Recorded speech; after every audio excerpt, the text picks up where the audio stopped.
This episode of Going in Raw is sponsored by Liquid IV. The 2024 Olympics are almost here, and with the Summer Games nearly in full swing, it's a reminder that hydration is important for athletes and fans, and Liquid IV offers extraordinary hydration for physical endurance, mental clarity, and overall well-being. A single stick of Liquid IV delivers better hydration than water alone with 3 times the electrolytes of the leading sports drink plus 8 vitamins and nutrients, making it the perfect companion for all your summertime activities, whether you're hitting the golf course, traveling, or if you're looking to recover after a long day. So tear, pour, and live more and turn your ordinary water into extraordinary hydration with Liquid IV. Get 20% off your first order of Liquid IV when you go to liquidiv.com and use code RAW at checkout. That's 20% off your first order when you shop Better Hydration today using promo code RAW at liquidiv.com. Hey, friendo, Steve here. And Larson. And welcome back to Going in Raw Countout. On this episode, given that we had the shocking return of Rhea Ripley interrupting a love moment between Dom and Liv Morgan, I thought it'd be fun today to revisit after, I think you said we did this like 6 years ago? 2016. 8 Wow, years ago. That's a long time ago. That was the early days of Going in Raw, so we're going to have a return for a topic. That one, though, was best return. So that had like Triple H coming back after tearing his quad. Yeah. Stuff like that. This is like returns that, in a lot of respects, didn't think would ever happen. They were unexpected. It's like, what? Yes. Shocking of that capacity. Shocking, yeah. This is shocking, because wrestling fans, they love a good return. Yeah. We love to be shocked by a return. There might be some weirdos out there who don't. Anyways, let's go ahead and dive into it. Who doesn't like a return? Weirdos. Sickos. Let's go ahead. Speaking of sickos, number 10. 10. Sting returns to wrestling in AEW. As Tony Khan says, he books for the sickos, yeah? He does book for the sickos. That's why That's I said how he that. put it. That was exactly. my segue. Yeah, exactly. So Sting, of course, following the end of WCW, didn't go to WWE. He went to TNA Impact for a while. Eventually, in the build-up to WrestleMania 31, which we were there for, he finally made his WWE in-ring debut, taking on Triple H. Lost for some reason. Should have won. Nah, because they were telling the story of the Monday Night War, and if I'm not mistaken, WCW did not win the Monday Night War.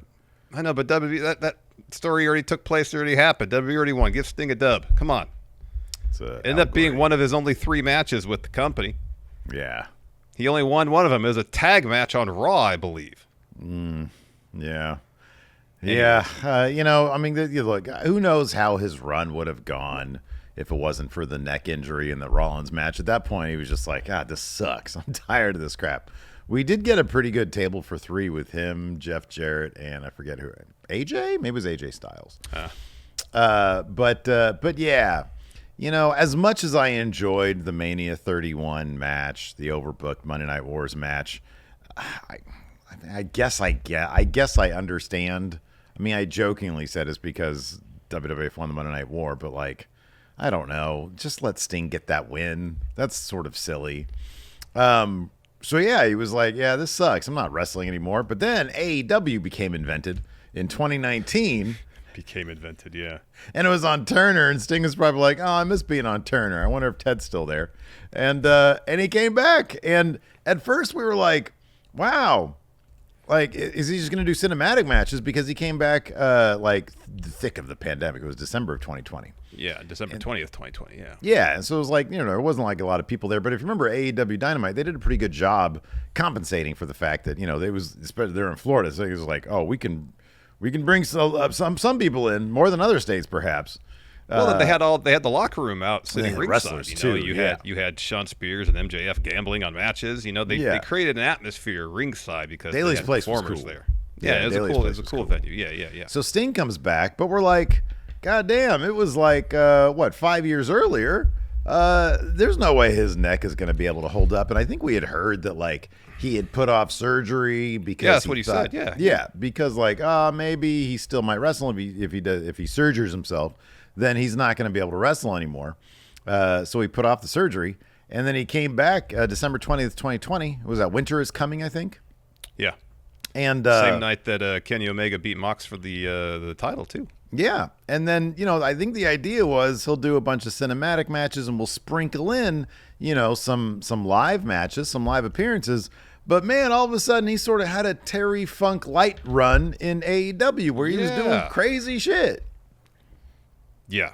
It's crazy that's where it ended up going, given the severity of the diagnosis, at least seemingly, which was cervical spinal stenosis, so in the neck. You remember the spot at Night of Champions 2015. Seth hit Sting with the buckle bomb, and I think as Sting explained it, he was just really trying to sell for Seth and didn't prepare himself for impact, and kind of with the whiplash effect of the buckle bomb injured his neck.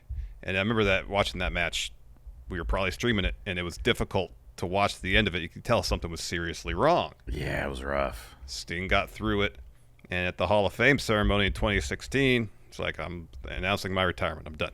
Mm-hmm. And so it was pretty surprising 4 years later to see him come back to AEW, and then at Revolution 2021 actually be involved in a match. It was a pre-filmed cinematic deal. It was a street fight with him and Darby against Team Taz, Brian Cage, and Ricky Starks. They had that warehouse location. It was pretty cool. It was a cool cinematic match, yeah. It was a cool cinematic match. And we were like, all right, he's going to do cinematic matches. But I believe there's an interview he did where he said something along the lines of, doing those type of matches, we have to do multiple takes. Or is more difficult. Is potentially more difficult than just doing a normal match. So it wasn't like he was obviously wrestling on a weekly basis in AEW, but he ended up wrestling more than I expected him to, and way more in terms of the physicality than I ever thought he would. Diving off of vomitoriums. Yeah. Taking all sorts of crazy spills. Yeah.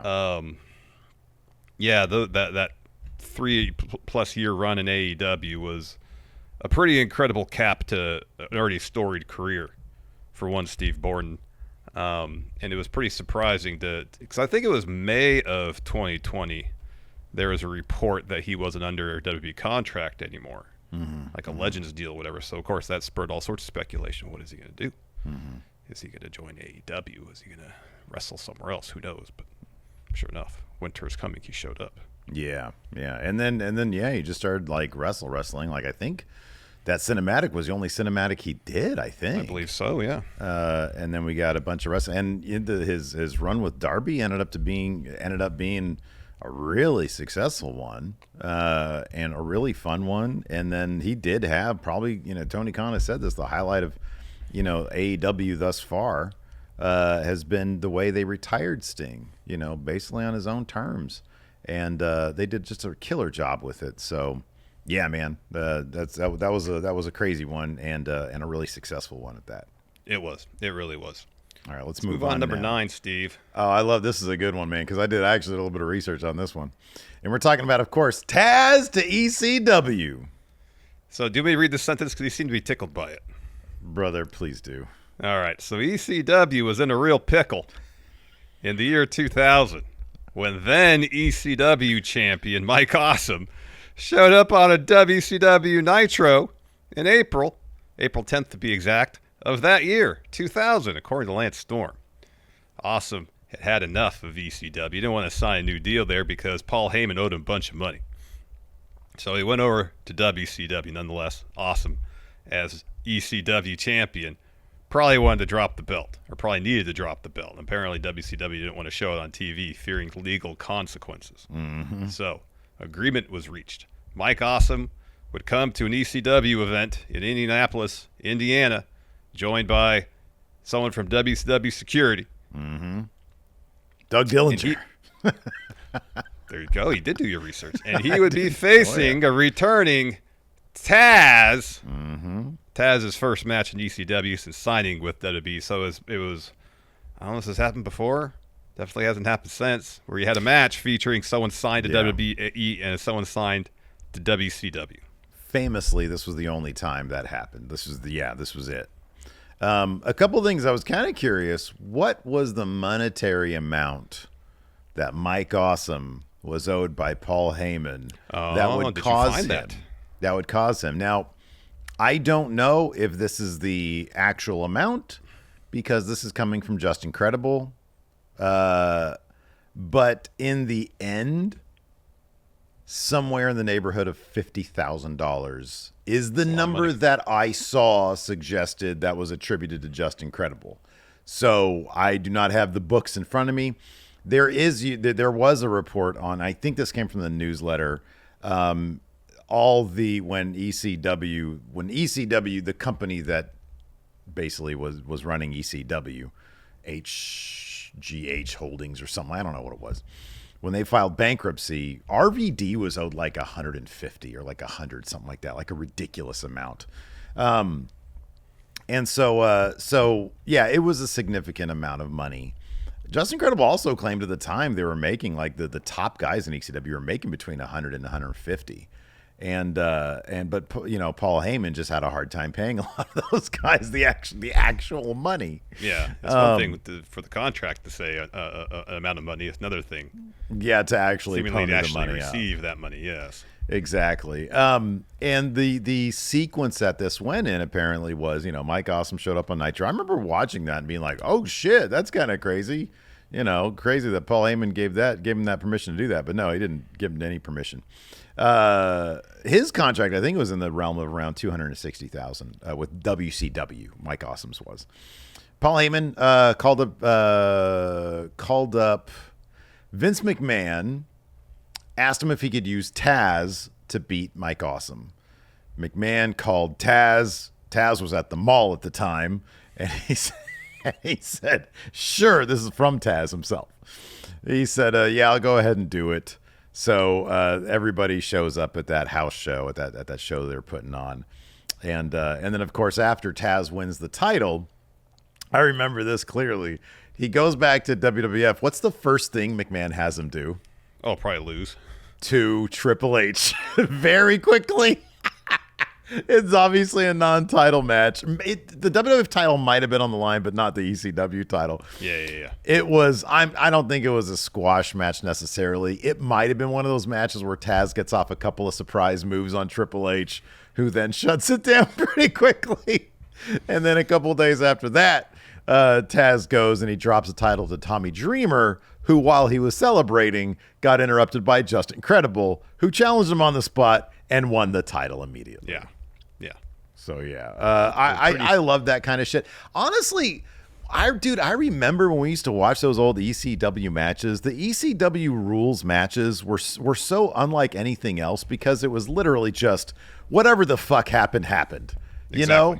And whenever they would try to replicate that in WWE, it just turned into like, oh, it's a no DQ or a hardcore rules match. And it lacked that sense of urgency. But those ECW matches were so well planned out and booked and produced that by the finish, the crowd was always just going crazy. There were multiple people who weren't even related to the match in the ring. and they were really so much fun. But yeah, this was a weird piece of wrestling trivia.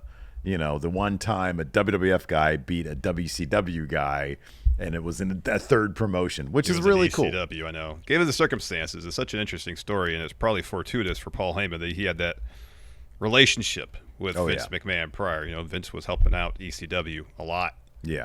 You know, in the mid '90s, it was fortuitous in that instance where Paul Heyman could pick up the phone and call Vince. He's like, "Hey, I need Taz to come in and do this for me." Yeah, so. And it's funny because then Paul contacted Eric Bischoff and was like, "Hey, I need to get that title off him." Because I read a write-up on what Bischoff said about it. He was like, "I honestly didn't care." He said this had no long-term ramifications. He said all these Turner lawyers were trying to get involved and like figure out how this was going to work. And he was like, I didn't want any part of it. I didn't care. I was like, let's just send him there. It has nothing to do with anything I'm doing here. Which I appreciate. He was like, I've got no, he said, this sounds like I'm throwing shade at ECW. I'm not. They were so small. It didn't matter to me. Which I thought was pretty funny and that sounds like Bischoff. On brand for Bischoff, exactly. It does. All right, let's go ahead and move on now to number 8. Goldberg. So you remember his match against Brock Lesnar in 2004 at WrestleMania 20? 20. Yeah, it's 20. Yeah, 20. where Yeah, Stone Cold Madison Square Steve Garden. Austin was the referee and also the most over person in that match because the crowd was just completely dumping on it because they knew both Brock and Goldberg were basically out the door. Yeah. Well, 12 years later, Goldberg was announced as the pre-order bonus for WWE 2K17, a bizarre backdoor pilot, if you will, for Goldberg's return to WWE, and it fueled all sorts of speculation he could be coming back. And then after, I guess, some social media activity between Bill Goldberg and Brock Lesnar and at various 2K gaming events, Paul Heyman challenged Goldberg to face Brock Lesnar, which Bill did on the October 17th, 2016 edition of Raw. And then, of course, the Survivor Series, they had that match. That shocking conclusion. I remember we were watching that in your office there. You want to try to recreate our because it's a GIF that you can get on Twitter now. Oh, it is. Huh? I'm pretty sure it's a GIF. I've seen it floating around somewhere. Like in our community. It's not like people are using this. Yeah, to, you know. can't go on the GIF typewriter. It might be a Stephen Larson one. It might be on Twitter. Okay. It might be one. Yeah. But yeah, our reaction was like, it was like 90 seconds. It was basically a squash match. They didn't feature reaction streamers back then. If they did, that would have made it. Yeah. 1,000%. Yeah, 1,000%. Going back and watching his return, Michael Cole introduces him, and he does the walk backstage like he used to, but rather than having the security detail, he just walks alone. And it's interesting to see the time capsule of fall 2016 Raw roster, because you have most of the locker room kind of sitting along the walls of the corridors of the arena as Goldberg walks by, and you see Neville and Sami Zayn and a variety of other superstars. It's interesting to see where they were almost 8 years ago. Mm-hmm. Yeah, right. Yeah. In the course of their main roster careers. It's a pretty fascinating little time capsule there. It is. Yeah. Yeah, it is. And Goldberg, back then, he moved pretty darn good. It's just once he hit a certain, because I don't know how old he was then. I'm sure I could look it up. Yeah. But probably, I'm Continue your thought. assuming probably like early 50s. But then, a couple years ago when he was doing the Goldberg Undertaker match, at that point in time, and I don't know, jet lag and dehydration and banging his head into a door all caught up with him, I guess. Yeah, so Bill was born in 66, so he was 50. It's 12 He was years 49. older. He was 49. He was 49 here. Yeah, in 2016 he was 49. Okay. All right. Yeah. Well, yeah. He's only a couple years older than us then at that point. Yeah. Look pretty darn good too. If we keep playing basketball as much as we do, there's a chance we can look that good when we're 49. That's the goal. That and getting onto a big three squad. I didn't realize least. What? Just how many brother combos are on various big three. I was looking at the big three teams. Oh, that's always fascinating. A lot of actual related brothers on those teams. Yeah, name a set of brothers. Dude, damn it. What's his name? The Morris brothers. Okay, yeah. Markeith and I forget the other guy's name. It's on the tip of my tongue. Some are one dude spent 15 years in the NBA and his brother none, but he's on the team with him. Probably spent some time in Europe or something. Yeah. Anyway, speaking of basketball, Larson, you want to talk about today's sponsor, Liquid IV, because they're so awesome. Do it. Let's take a break here to get a word from our sponsor, Liquid IV. Looking at my watch here. My watch is telling the truth, and I believe it is. Summer Olympics are nearly here. As is the Big Three season, to be honest with you. Well, that too.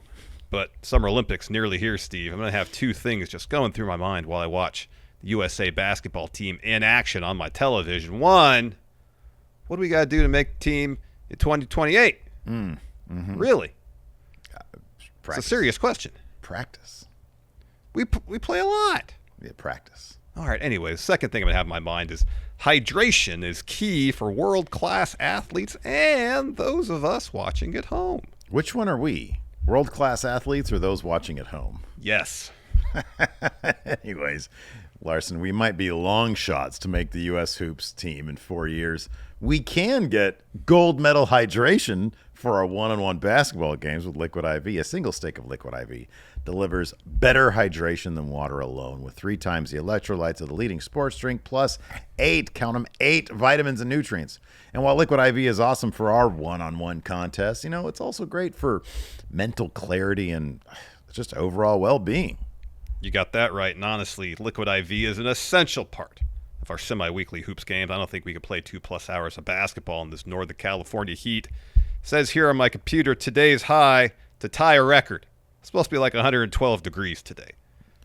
Yeah. And we couldn't play that much basketball in that type of heat without drinking Liquid IV. In fact, earlier this week, we played 2 hours of basketball. It was near 100 degrees when we were playing. It was hot out in the sun, and thanks to Liquid IV, I was able to recover enough from those 2 hours of basketball we played Tuesday afternoon to play 2 more hours of basketball Tuesday night.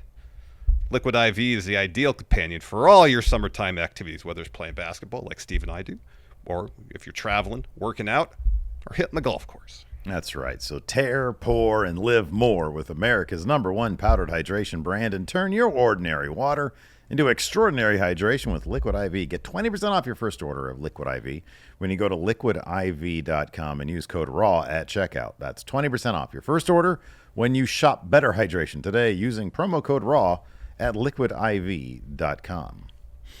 All right, let's go ahead and move on to number 7. 7. Brock Lesnar. That's the theme I'm singing right there. So this happened in 2012. Yeah, this was actually really surprising, except when WWE spoiled his return on Twitter before he actually showed up. I remember this vividly. Right. Yeah. Vividly. Yeah. I was watching Raw. I had my phone out. It wasn't this one. That'd be crazy if I had my same phone from 2012. What are you, a time traveler? Scrolling through the social media. I was like, what is this? Brock Lesnar's backstage on Raw and WWE saying so. So, yeah, Lesnar left after Mania 20, following the match against Goldberg in 2004, citing burnout, dealing with some substance abuse issues, taxing WWE travel schedule. He'd go try to play professional football with Minnesota Vikings. That didn't work out. No. He wrestled some overseas and then pursued what ended up being a pretty successful career in the UFC. Yeah, got diverticulitis while a member of the UFC roster ultimately had to retire after losing to Overeem, I believe. Yeah, that sounds right. And then I think that was 2011 he retired. And then April 2nd, Raw after Mania 2012, the night after John Cena lost to The Rock, the main event of WrestleMania, Cena's in the ring.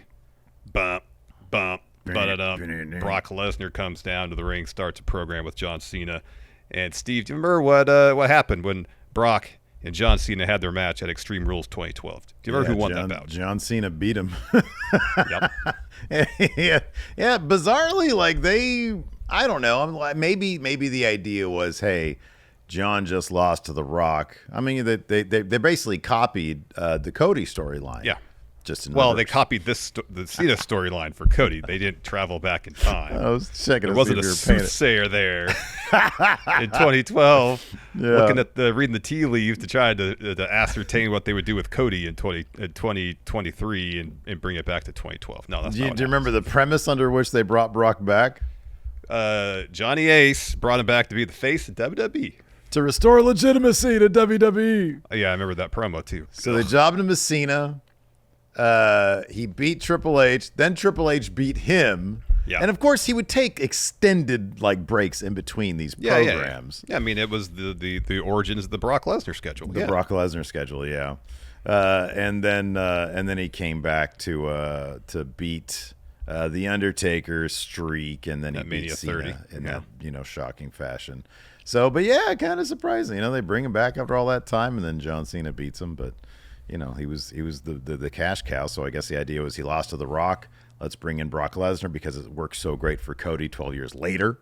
Mm-hmm. And they went to go ahead and did that. So. And they did that, and it worked well for John Cena too, because the following year at WrestleMania he beat The Rock. Exactly, yeah. They copied that from Cody as well. Let's go ahead and move on to number 6. 6. Bray Wyatt, man, in 2022. So we were all shocked in late July of 2021, when Bray Wyatt was released by WWE, we were thinking, well, he's a license to print money.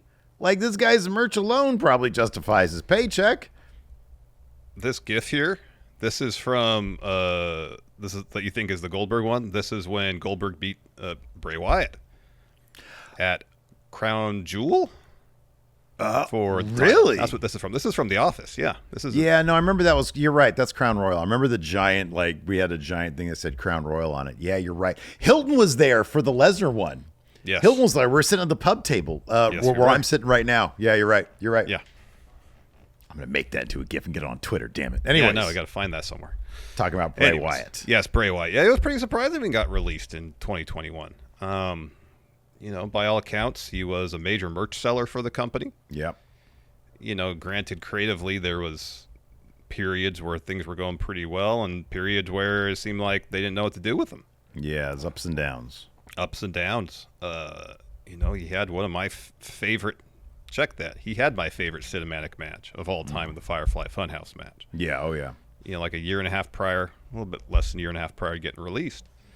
It was, and he was like less than a year removed from being champion. Mm-hmm. It was just pretty surprising that, given all that he accomplished in the company, and given how still creatively vital he was for the most part. I mean, this was after the Burn Fiend stuff, which didn't exactly go over that well. He didn't really seem to be into it. There was that bit in the documentary where he was trying on the outfit, and he's like, "This is what am I going to do in this thing?" Yeah, there just seemed to be all sorts of, like, after the fact, you find out there's all sorts of backstage issues between him and Vince. Like, Vince didn't really get what he was doing, but you could tell Vince really wanted to sort of crack the Bray Wyatt thing, but evidently he wasn't, he wasn't satisfied with how that all went down, and so he'd resort to, like, saying, "Hey, you look like you've gained weight." He would just be petty when Bray Wyatt would be like, "Man, this idea sucks. I don't want to do this." "Oh, you're fat." Like, it's terrible. That's so trash. It's awful. And so Triple H takes over.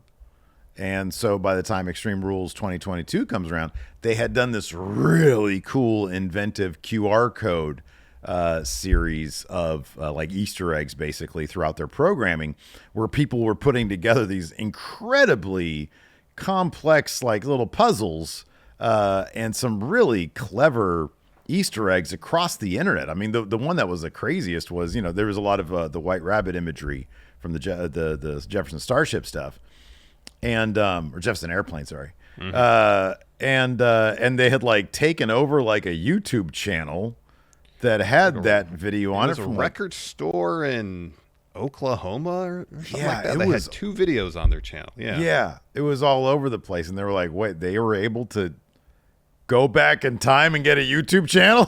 Like, what the hell is this? Yeah, because the White Rabbit video had been up on that channel for like 12 years. Right, yeah, exactly, yeah. Yeah. So it was crazy, the amount of attention to detail and the creativity that they used to bring Bray back. And I'll never forget, man, that return at Extreme Rules was just really something extra. It was something else. And that new theme song they gave him. And we got the new Bray Wyatt, which seemed to be kind of like, him opening himself up, trying to be a bit more grounded. But then there was that Uncle Howdy character out there. And I'm still not sure exactly what the point of putting him in a program with LA Knight was. Yeah. Because it's sort of like he was just the wrong guy.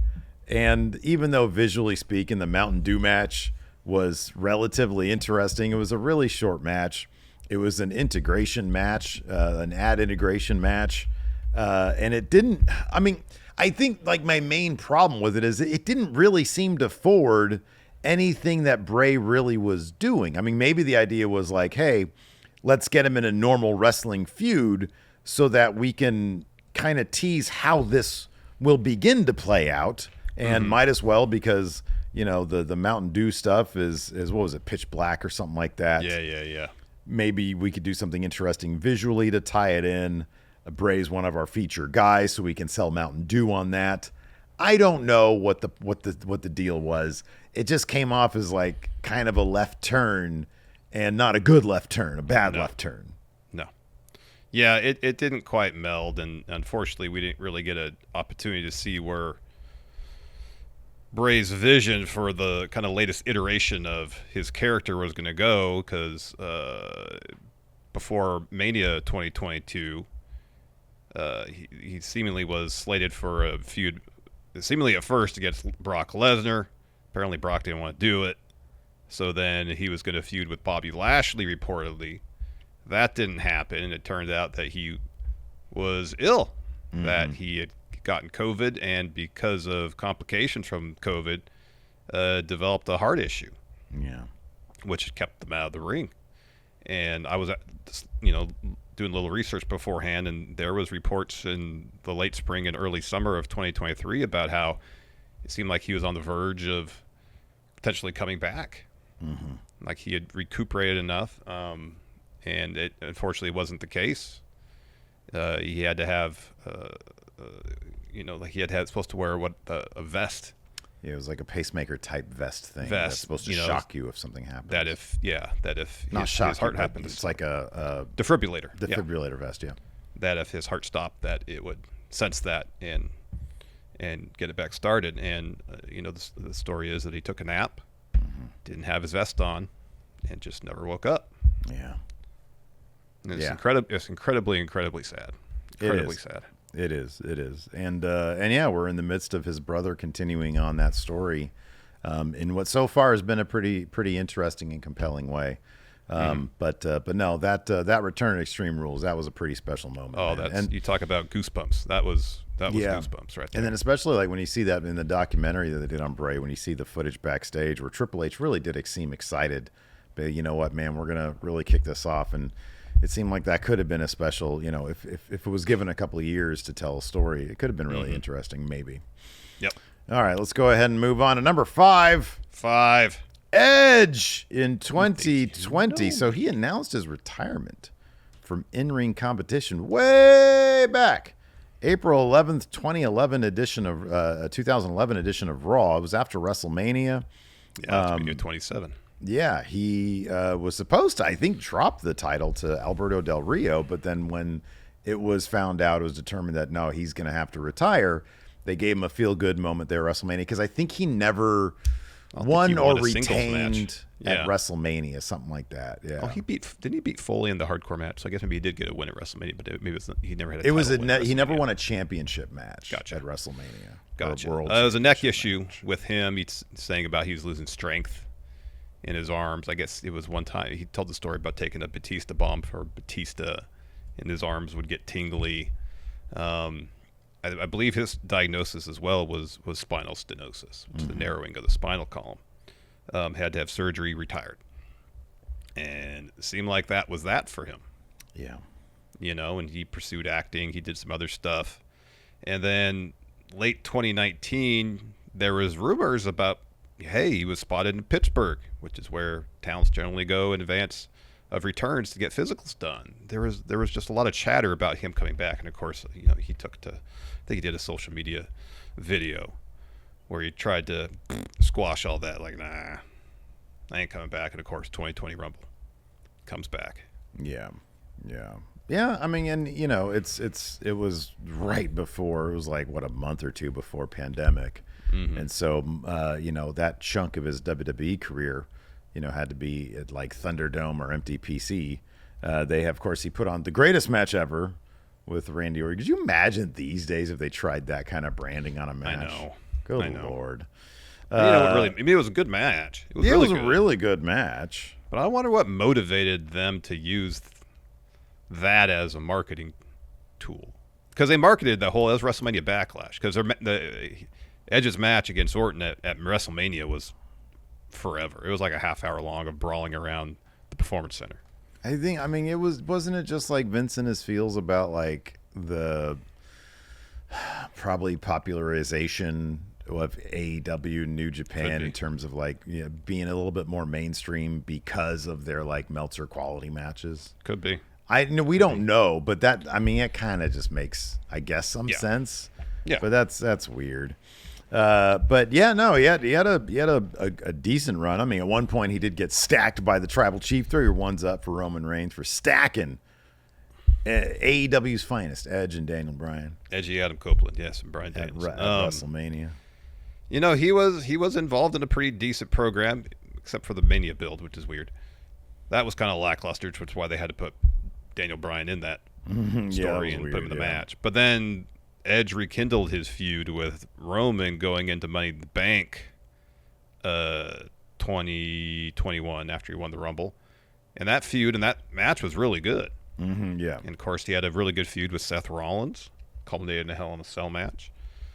And that just seemed, and then I guess it was partially him, maybe WB as well. They were like, hey, let's do something new, and that was Judgment Day. Mm-hmm, yeah. And the Edge-led Judgment Day was not great. No, it wasn't even. It was actually pretty lame. Where you'd have him trying to create a sense of mystique about himself and his faction, and maybe even some supernatural stuff going on, and then he would just do mundane things like making fun of that city's sports teams. Yeah. And it's like, wait, what is this a high concept idea you got here with Judgment Day, or are you doing pretty typical wrestling heel stuff? Which one is it? It could have been interesting, or at least entertaining, if the idea was when he goes out there, he puts on this elaborate deal, makes some supernatural effects perhaps. But then, like, cameras catch him back in his locker room, and he's got some tidy whities on. He's watching some football. He's got chips, some chips and matted in his chest hair. His chest hair, yeah. He's got a bowl of popcorn, a couple of brews next to him. It's good. He's just kind of a sloppy dick. He puts it together enough. He'd be like a con man, Yeah, but he puts it together enough when he's out in public, but in private, just the abject. Well, yeah, when he goes out in public, he puts on the face, he puts on the routine, tries to sell you some brain tonic, but then when he goes backstage, he's just like just a regular, normal piece of shit Joe, Yeah, that'd be good. Anyways, let's move on now to number 4. The Heartbreak Kid, Shawn Michaels in 2002. Think I'm cute. No. Sexy. So, of course, Shawn Michaels was forced to retirement after suffering a pretty nasty back injury during a casket match against The Undertaker at Royal Rumble 97. Got backdrop out of the ring. Lower back hit the corner of the casket there ringside. I think at least 2 discs were messed up, if not 3. Yeah. And so he had to retire following his Mania 14 match against Stone Cold. I don't think he wrestled between the Rumble and that Stone Cold match. In fact, I remember going to the Raw. I don't think it was the Raw right after that Rumble, but the Raw maybe the week after. He wasn't even there. Mm-hmm. It was a promo on the Tron. I think him and Triple H. Yeah. It was late January of '97. But anyways, he would make sporadic appearances in WWE. I think he was commissioner for a little bit. He did some guest ref spots as well. The funny thing is, no, he wasn't really off TV that much. Like, yeah, they brought him back as a general manager or the sheriff or whatever, guest referee. Like, he was on TV. He was around, yeah. He was around. It wasn't ever really that much. So apparently time it was 18 months between his last appearance and when he joined the NWO. Oh, no kidding. It was that long. Yeah, okay. That's what I read at least. So, yeah, you're probably right about that. Because it was a while. It was like 4 years, right? Is that right? Yeah, 5 years. About 5 years. 98 to 2002? Sorry. Wait, this should be Rumble 98. Sorry. Yes, Rumble 98 is what it was, not 97. Yeah, 4 years. Okay. So June 3rd, 2002 edition of Raw. Kevin Nash comes out in his Jordan 11s. In his tucked-in NWO shirt. I see you watched this. I didn't watch this one. Okay. Yeah, I watched I saw it back in the day, and I've probably seen it since then. But yeah, that's good. And he says, hey, I promised a huge announcement. I'm not going to disappoint. Newest member of the NWO. He does the whole thing. Mm-hmm. Shawn Michaels comes out. Yeah. He's got the cap. I do remember distinctly. Yeah. He's got the backwards cap. The Kangol cap backwards. He, too, NWO shirt tucked in. Tucked in, yeah. And he comes to the ring, and it's interesting because Jim Ross and Lawler are on commentary, and they're like, wow, Kevin Nash didn't disappoint. This is a pretty shocking surprise. I'm going to paraphrase what Jim Ross says, but he says something to the effect of, I don't know how much sense this makes. Okay.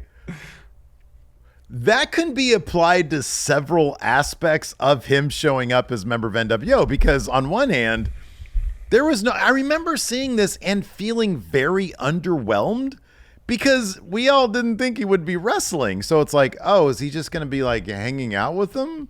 But then JR was like, oh, he's in great shape. He was saying he looks phenomenal. He's in fantastic shape. So he mentioned that, which, maybe in hindsight it makes more sense.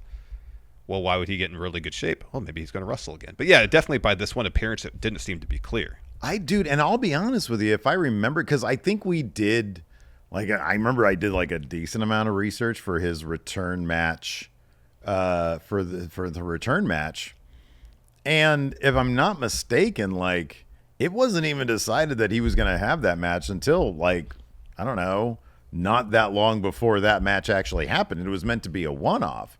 Yeah. It wouldn't surprise me if they just brought him back. Okay, you're basically going to be their manager. You're going to be whatever, like the Rick Rude or whatever that was of DX.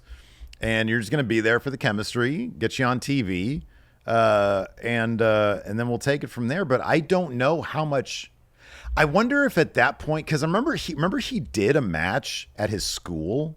Mm-hmm. And I wonder when that happened as opposed to this. And maybe the idea was, well, maybe he will be able to come back and wrestle. I don't know. Yeah, I don't know.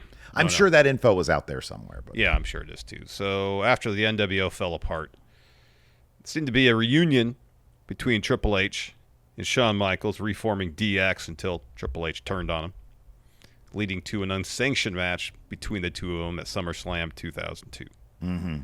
And then from there, you can easily make the case that Shawn Michaels had the greatest run of his career in terms of putting on quality matches. I mean, he was already seen as one of the greatest performers, definitely of his era, before he had to retire in '98. Comes back 4 years later, and not only did he not lose a step, arguably got better. Mm-hmm, yeah. You can just list off all the amazing matches he had from 2002 until he retired the second time. The stories and programs they put him in, the Jericho one, obviously the Undertaker series, the Ric Flair stuff, obviously the Triple H stuff, were all so well thought out and they were all so well executed.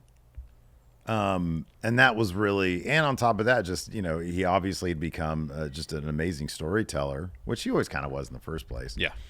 But yeah, that sort of, it was almost like he came back for prestige television, like the prestige television version of his career, where it was like, man, I'm going to do a bunch of shit that really kind of matters. And I have no idea what his idea was in terms of how long this is going to last, but it really did seem like everything he did back then could have been the last thing he would have done, and it would have been awesome, Yeah. And it just turned out that it was like a 5-year run. So yeah, that was, and then of course, when he refereed the end of an era match, extending it extra time. Yeah. All just really, really awesome stuff. And then of course Incredible. He did that great match in Saudi Arabia as well. Well, that was a pretty shocking return of its own. I've actually never seen it. Really? Never seen the whole thing. Nope. Wow. Never. I mean, I would say you're not missing much, but you are missing something really, really bad. Yeah, I know. And as, Shawn Michaels is one of my favorite wrestlers ever, you think, in a sense, well, I'll be a completionist. I'll watch it. No, I mean, I get it. No. You don't want to subject yourself to, No. your hero looking very, very pedestrian. Yeah. And kind of weird with that bald head out there. Yeah, I know. He shaved his head for that match. Yeah. Yeah. Anyways, let's move on to number 3. 3. Daniel Bryan. I remember this was so hilarious. So Bryan announced his retirement from WWE back on February 8th, 2016, after being off the road for nearly a year dealing with complications from a concussion. Every time they would give him like a big moment, he would do a big thing. Unfortunately for Bryan, he would always get injured afterwards. 2 years later, Bryan was cleared for an in-ring return on March 20th. I remember you and I literally doing our show live. From the pub table, right where you're sitting right now, yes. Right where I'm sitting, talking. And our chat starts blowing up with, oh my God, Bryan's coming out of retirement. Well, you and I, for like 10 minutes or so, did not look at chat, which is odd. I mean, that's unusual. Usually we're kind of like, especially now, it's like right in front of us, like right Well, next we to your have head. 2 monitors and stuff. And back then we were both on little laptops. So it's Like your head is right here and an inch over is chat if we're live. Yeah. Back then, we're so engrossed in our intellectual conversation about pro wrestling that we didn't see everybody in all caps yelling at us, breaking the news to us that Daniel Bryan had returned. So eventually we looked down and we're like, what? What? And got to see that. Maybe I got to go back and find that too. But yeah, 2 years at that point, he was returned or he was cleared. He came back and immediately he started just getting wrecked in the ring, and you could tell he loved every bit of it. He did that Brock match. He did the I think the Greatest Rumble match. It was the Greatest Rumble was one of his first 3 or 4 matches back. He had the Mania match where it was him and Shane against Owens and Zayn, I believe. Mm-hmm, yeah, that's what it was. And then I think the Greatest Royal Rumble was shortly thereafter, and he was in it for basically the entire match. His chest was hamburger thanks to Roderick Strong, and you could tell he loved every single second of it. Yeah, it's pretty awesome to see somebody get to go back and do what they really want to do. Yeah, but given he's talked about the severity of the issues he was dealing with due to the concussions. He said he had 10 documented concussions during the course of his career prior to retirement, and maybe countless more or several more that were either misdiagnosed or just missed altogether.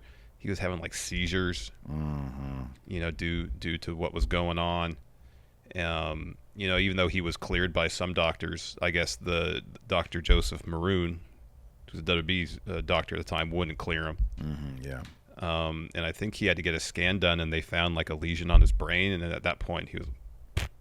But there was the bit from Total Bellas where he's on the phone, and they basically tell him, they say to him, "You're going to retire in Washington on Raw." Yeah. And to see how heartbroken he was over all that, like he was devastated. Yeah. I mean, it's and then he had like a lot of good moments while he was out from wrestling, because he would be on, he'd be on screen as a general manager, Talking Smack, the stuff with Miz, stuff on Talking Smack, calling out AJ Styles for being a flat earther, and of course there was that great Miz promo. But yeah, it was seeing him come back and then seeing what he's been able to do, and now that he's on his last full year of a full-time year of wrestling. It's been really awesome to see him. I mean, he's one guy in AEW who really takes advantage of the freedom that AEW allows you. Yes. Let's go ahead and move on to number 2. Whoa! Cody Rhodes. That's right, after announcing that he was leaving AEW in February of 2022. Later on, saying that there was like a personal issue of Personal some matter between himself and Tony Khan. matter between him and Tony Khan. It was because Tony Khan didn't want. He was like, "Hey, thanks for your help at Gorilla. Appreciate you teaching me how to understand weekly wrestling television, but I got this, Nightmare. You can go hang him up. You're good." And Cody just said, "Whoa!" He said, "Whoa!" He was like, "Joke's on you, Tony Khan. I did this whole thing just to get back into the Fed." And he did, and he went, and it was amazing for him, and it was awesome, and for me. And he made his debut, and the crowd just absolutely exploded at WrestleMania. Beat Seth Rollins 3 times in a row, the last time of which, after tearing his pec working out. And I'll never forget the gasp of the crowd when he took off his jacket. Oh, the gasp from us. Yeah, that's another one I got to find. Takes off his robe, and he's got like this hunk of raw roast beef on one side of his chest, because it's bruising all the way from his chest down to like his elbow. It's just swollen. And he was half Rawgate mutant at that point. Yeah, it was quite a disturbing sight visually to see the swelling and the bruising to that magnitude. But it was shocking to hear Cody Rhodes was departing the company he helped found. At the time, of course, at first it was, reports Cody his contract's expiring. Cody's working without a contract, and then he and Brandy issued statements saying they were leaving AEW. And it was from February to night 1, WrestleMania 38. The chatter of the wrestling world is, what is Cody going to do? Where is he going to show up? 2 to 3 Cody thumbs a week here on this channel. Yeah, man. Yeah. Yep. And then, history's been made. He finished his story, and onwards and upwards for Cody Rhodes. Let's move on to number one. CM Punk. Now, there are two returns here that are both pretty damn shocking, of course. Yeah. The first one, after dipping his toes back into the water on WWE Backstage in 2019 and realizing, WWE's not for me, AEW became a thing. And in August 20th of 2021, he returned on AEW Rampage, The First Dance. Of course, this was, I think, the second episode of Rampage. Yeah, from the United Center in Chicago. Yeah, that's right. And it was they actually set this up pretty great. Didn't advertise that he was going to be there. They left it basically up to the dirt sheets to talk about his big return. This was a huge get for Sean Ross Sapp, who broke the news that he was coming back to wrestling. After 7 years away from the ring, he debuted in AEW, and although it was a decent run at first, once he got to the Hangman Page title shot, things kind of fell apart there, and eventually he was fired by AEW in between All In and All Out 2023. And returned to WWE at Survivor Series this past November, which was a pretty shocking moment because it was sort of like, that's not gonna. There was given, and the adage is that time heals all wounds, but given the bad blood between Punk and WWE surrounding his departure and firing from the company in 2014, I mean, Punk did 4 hours of talking crap about WWE on the Art of Wrestling podcast with Colt Cabana. Podcast that got him sued. You had the lawsuit aspect into it. It's one thing for him to come back to wrestling, in AEW, end up being his destination at first. But it was even up until the moment he showed up, I was still pessimistic that he was going to come back to WWE. And, we've seen Triple H in the past bury the hatchet with people for the sake of business. Mm-hmm, yeah. So you couldn't dispel it entirely. But until Cult of Personality started playing at the very end of Survivor Series last year, I was like, I don't know if it's going to happen. Mm-hmm. I don't know if it's going to happen. They had such a great finish to the big Survivor Series main event. Yeah. And Randy Orton had already come back during that show. That was a big deal in itself. And then you hear that, and it's like, oh, shit. Yeah. Yeah. Pretty crazy. And the reporting leading up to it was like, nothing was happening, and it was seemingly, by the way Triple H talked about it and Punk talked about it, was very much a last minute thing. Yeah, which is crazy. But I mean, that's wrestling. You think, things are planned out. No, they just do. Seat of the pants. So now that we've talked about all 10 of these, let's very quickly power rank these huge WWE returns, not just the returns, because that's what we did, but the actual runs. Who had the worst run out of these debuts? It's got to be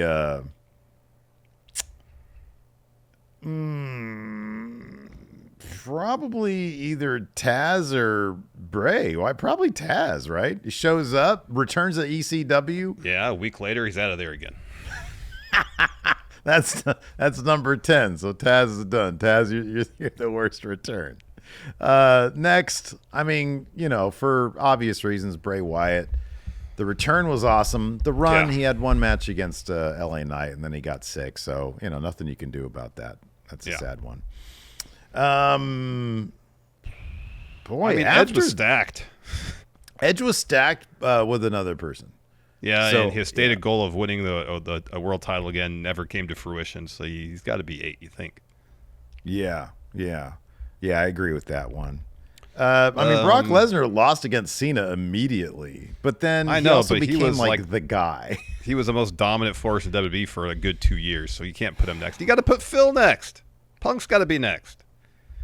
You think so? Backstage issues, injuries, 2 very short world title runs. Everybody else on this list had a much better a much more successful run than he did. Okay, and then he Everybody comes else back even to WWE in that return, and he gets injured immediately. He's in a great thing right now, but like, will he be able to wrestle? Exactly. Next, you got to put Sting. Okay, all right. I mean, now we're just in the okay. How good was the run? Because that was a good run. It was a really good run. So you're gonna put Sting's under Goldberg? Yeah. He was champion a lot. Goldberg? Yeah. Yeah, he was champion a lot. And he beat Brock in like 90 seconds. What about Edge? Goldberg. We did Edge. Oh yeah, that's right. He got stacked. Okay. Let's go back. Let's go backwards. Cody's number 1, right? How is Shawn Michaels not number 1? He had arguably the best run of his career after he came back. Didn't really have the world title a lot though. I'd put Cody. I thought you were going to say how's Brock Lesnar not number 1? Brock Lesnar's probably number 1. Yeah, you could say Brock's number 1. Brock's number 1. I'd say Cody's number 2, and then would be HBK. Nah, Shawn Michaels number 2. How do you rate that? He only won the world title like just a small handful of times, I think. Yeah, but he had arguably the best run of his entire career. Of his career, yeah. But Cody, oh man, he finished the story. Come on now, he main evented WrestleMania. Gosh. Yeah, Shawn Michaels did that too. Yeah, with the Undertaker, that match is overrated. Did he main event against John Cena too? Not as good as Cody Rhodes versus Seth Rollins Hell in a Cell. Foolishness. All right. Anyways, I lost where we are. Anyways, Daniel Bryan's in there somewhere too. He got stacked. He was world champion though. He was a Planet champion. He was a Planet champion. I know. Yeah, I'm not underrating that. Run. I'm not under. So we agree. Brock's probably number 1. Then we can debate over Cody then and Shawn HBK Michaels, number Cody, 2. then it's Daniel Bryan. The debate: Cody, then Shawn Michaels, then Daniel Bryan. All right. Anyways, that's gonna do it for the show today. Thanks everybody for tuning in. We appreciate it. Till next time, we'll see you guys around. Goodbye.